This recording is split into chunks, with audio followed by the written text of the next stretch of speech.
beauty, grief, death, the struggle with our own mortality, the search for a life of meaning, love, the capacity for transformation. Those forces are ones that make us stop and become introspective and think and look within ourselves to see who we are and where we're going. And that's what any totalitarian state seeks to crush. And yet, we kind of blissfully have checked out.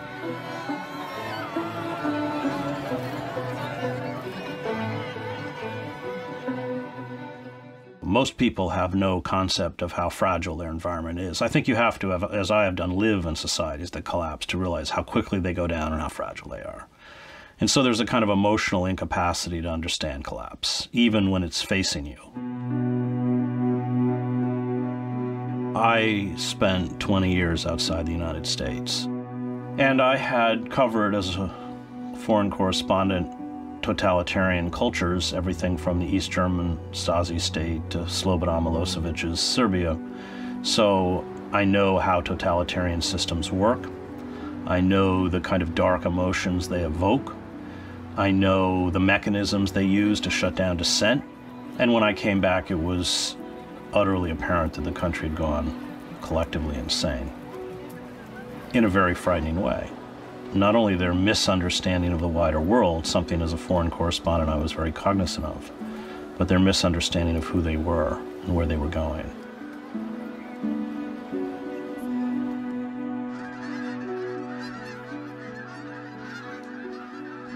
The nature of illusion is that it's designed, at least at the moment, to make you feel good about yourself, about your country, about where you're going.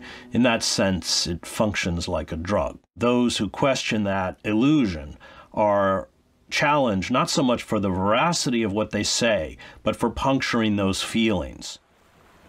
Attempt to get up and question where we're going and who we are. And the critique will be that you're such a pessimist, that you're such a cynic, that you're not an optimist. Optimism becomes a kind of disease. It's what created the financial meltdown, where you have this kind of cheerful optimism in the face of utter catastrophe, and you plow forward based on an optimism that is no longer rooted in reality. If hope becomes something that you express through illusion, then it's not hope, it's fantasy.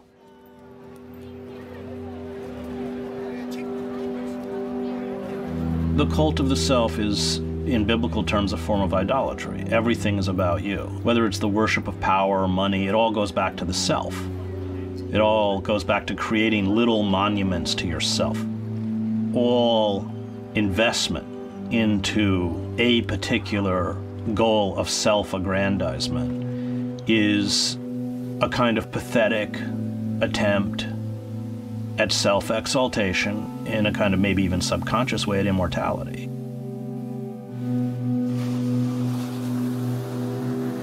We have replicated the patterns that past civilizations in collapse underwent. An elite that is no longer connected with the real, that retreats into their bubbles like the Forbidden City or Versailles, and yet has total economic and political power. The crumbling of infrastructure, civilizations always decay, their cities go first, we've already done that. The retreat into illusion. The danger is that this time when we go down, the whole planet's going to go with us. The corporate state has made a war against critical thinking, and in particular the humanities, because the humanities at their best are about teaching people how to think rather than what to think. They're about teaching people to challenge assumptions and structures. The discipline of the humanities is subversive. It's meant to be subversive.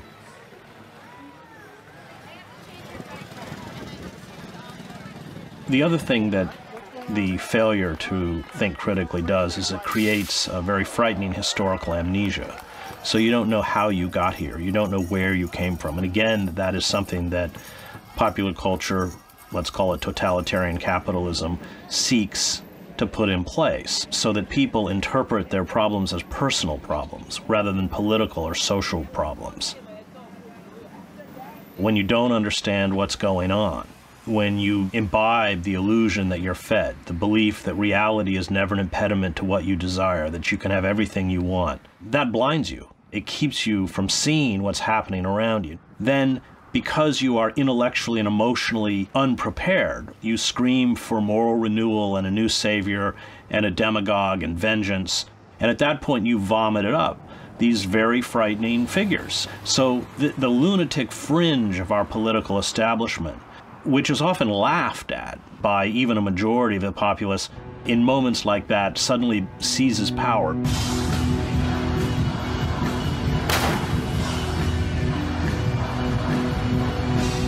You can oftentimes, in moments of breakdown, have a society clamor for their own enslavement. The cost that we're paying is that the forces arrayed against us are going to kill us. Unfettered, unregulated capitalism is a revolutionary force, as Karl Marx understood. It exploits everything. Everything becomes a commodity. Human beings become commodities, the natural world becomes a commodity that it exploits until exhaustion or collapse. And that's why the environmental crisis is intimately twinned with the economic crisis. 40% of the summer Arctic sea ice melts. And that becomes a business opportunity for Shell that's up there dropping $500 million drill bits down into the Arctic Sea. It's insane. When societies reach the kind of end stage, the language they use to describe their own economic and political and social and cultural reality bears no resemblance to that reality, which is where we are. The language of free market, laissez-faire capitalism is what they feed business students and the wider public, but it is an ideology that bears absolutely no resemblance to the reality, and that gets back to the fact of living in a kind of culture warped by pervasive illusion and self-delusion.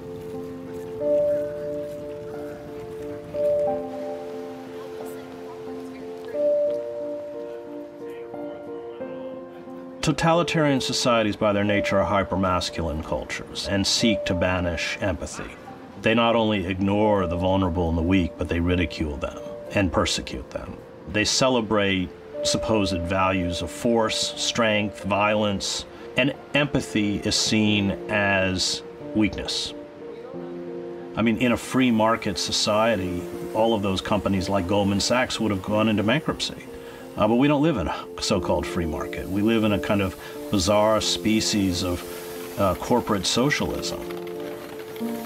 So in the end process of decayed states, you have forces in essence cannibalizing the state itself, which is where we are. I mean, a poor person of color on the streets of Camden, New Jersey are worth nothing to the state. Put them behind bars, they're worth $40,000 or $50,000 a year to prison contractors and food service companies and phone card companies. And that is something that is very real, but often not even understood by the victims themselves. Totalitarian societies seek to funnel all intellectual and emotional energy into spectacle, into the Super Bowl, into celebrity saga. It's why the Nazi Party made sure every single household got a free radio. And now you sit there and watch Basketball Wives. You see Jay-Z's crib and how many cars he has. And it's the great kind of pacifier. I wrote a book called Empire of Illusion, The End of Literacy and the Triumph of Spectacle, which is about the danger of unplugging yourself from a print-based culture. So I actively resist the attempts by popular culture, which of course is largely dominated by for-profit corporations, to give me a language by which I speak and an understanding of the world.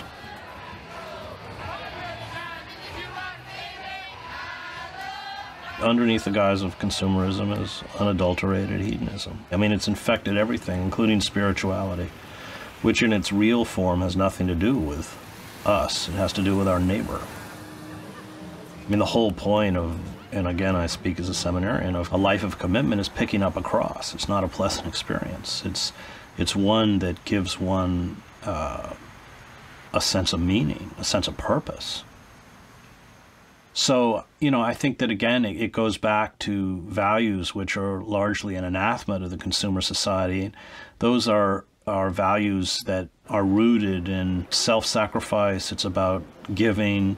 It's about self-effacement. It's about understanding that a life of fulfillment comes through service, not through the attainment and acquisition of money, wealth, and things. And I think that wisdom, which sort of crosses all religious traditions, is real. I mean, creating community, and Freud wrote about it, Karl Popper wrote about it, brings with it a kind of anxiety and a kind of responsibility. And, Freud would argue even a level of neurosis, because there's always that tension between individual desire and community responsibility. And I think that tension is real, but one that's necessary. And the consumer society plays very well on that, magnifies that anxiety to push people into behavior which is not only destructive to the community, but finally deeply self-destructive. I covered the revolutions in Eastern Europe. I saw how lonely acts of defiance to totalitarian regimes, which at the moment were considered futile, kept alive another narrative, ironic points of light. That's what acts of conscience, acts of rebellion do. It appears often at the moment that it's meaningless, but when you stand up to decayed systems of power, systems of evil, and you speak a truth, even people within those systems hear your voice. And that's why the state is pushing through one draconian law after another, whether it's the wholesale spying and eavesdropping, monitoring, photographing of every American citizen, whether it's the use of the Espionage Act to shut down whistleblowers, whether it's the National Defense Authorization Act and Section 1021, for which I sued the president, federal court and won, which permits the U.S. military to seize U.S. citizens and hold them indefinitely without due process in military facilities. They're all doing this for a reason. They know what's coming. And I've covered uprisings all over the world. You know when the tinder is there.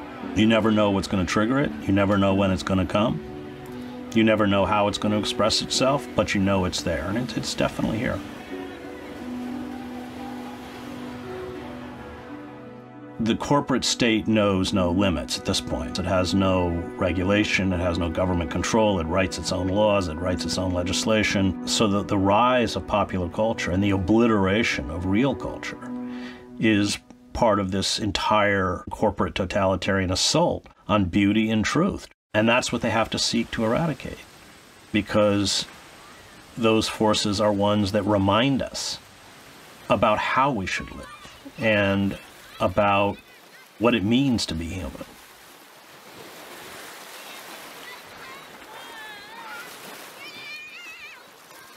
Going into Sarajevo, which I did during the war, where 2,000 children have been shot, 45 of my own colleagues have been killed, 4 to 5 dead a day, 2 dozen wounded a day, constant sniper fire, wasn't pleasant, but it was meaningful. And one, I think, has to begin to make that decision, whether they want a life that means something, or whether they want to leap from one hedonistic high to another.